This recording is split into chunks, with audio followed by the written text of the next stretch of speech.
right there. My hair is a little long today. Did you notice? No, I'm afraid I didn't. And of course I've taken off some wigs instead.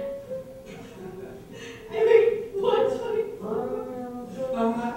Well, it's very beautiful and very humorous. So this was a ticket at the beach, right? Yes. What beach? Right on time Island. Just you and Miss Spalding. Miss Spalding. Gee, what's a G? Wow. Well, it certainly is a fine picture. Should I autograph it for you? That would be wonderful. Wonderful. Hey, why don't we have a little more champagne, huh? It's very good. Yes, thank you. You know, this is really beginning to feel like a party. Yeah. It was awfully nice of you to ask me down here. It's just one of those things. One of those foolish things. A trip to the moon on gossamer wings. Hey, do you play the piano? The piano? Hey, yeah, somebody should play. Do you play? I really don't. Do you? Just a little bit for myself, mostly. Well, if you play something then. Oh, you'd be sorry you asked.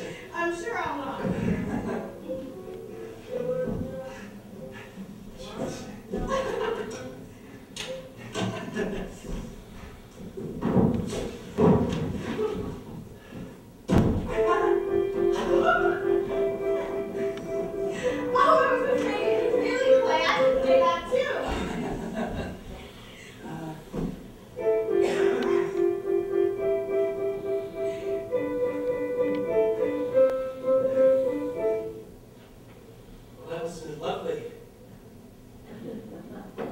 What would you say if I were to suddenly seize you in my arms and cover your neck with kisses?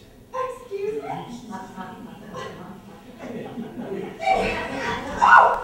my God!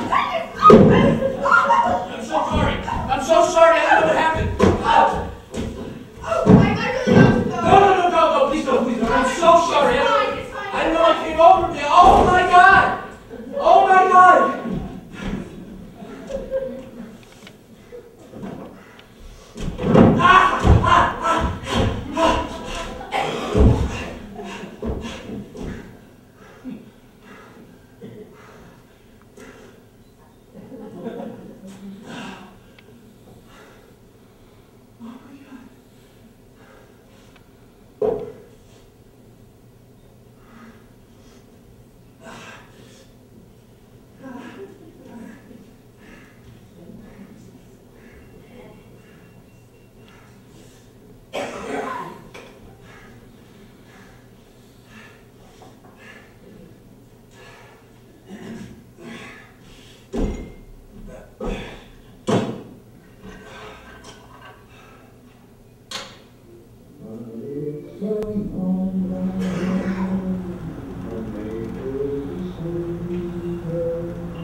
Mr. Brady and I have been over it a number of times, and to be perfectly frank with you, neither one of us has any clear idea as to what it's actually about. Your Mr. Brady, sir, if I may speak with frankness, is a moron.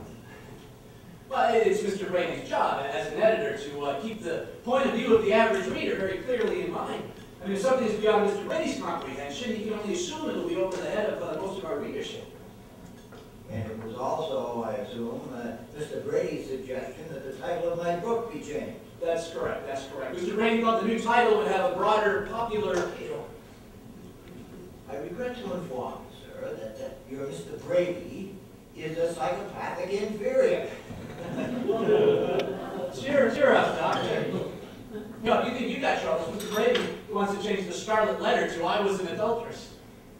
I know it seems a little odd to you, but Mr. Brady really does understand the 25-cent book field. And, well, both Mr. Brady and I want to produce worthwhile books like yours, like the Scarlet Letter, but well, you have to remember that both you and Nathaniel Hawthorne are competing in every drugstore in the country with the basic writings of Vicky Spillane.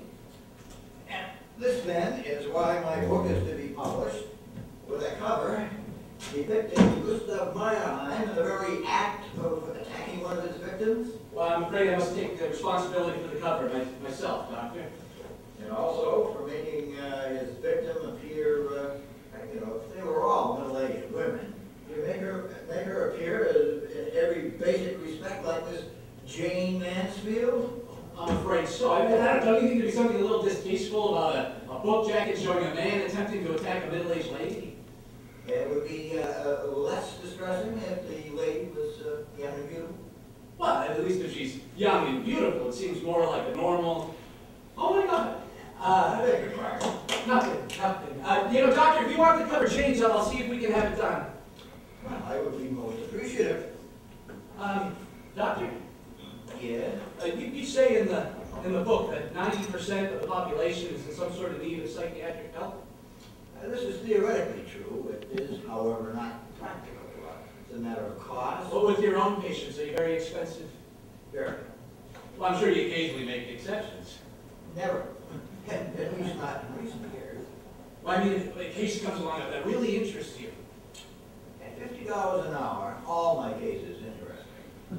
Well, what if something really fascinating were to come along, you know? Like another Gustav Meyerheim. Doctor, I was wondering, just out of curiosity, for the sake of example, do you think that I need to be psychoanalyzed? Quite possibly. I could recommend several excellent men who might perhaps be a little cheaper. How much cheaper? Oh. See, I can't even afford that. I thought not. Now, let's get back to work. Doctor, I was wondering if you might give me some advice. I know. Everyone wonders that. You don't understand, Doctor. Last night I was just sitting out on the terrace there, you know, listening to the baseball game. And this fact by itself does not really amount to a good enough reason. That's how I mean. I started out listening to the baseball game, and do you know what I ended up doing? I have no idea. I ended up attempting to commit what I guess they call a criminal assault. From the way you phrase it, I take it that the attempt was unsuccessful? Yes, all I did was knock us both off a piano bench. You attempted to commit a criminal assault on a piano bench? Yes. And upon whose person was this obviously maladroit attempt committed?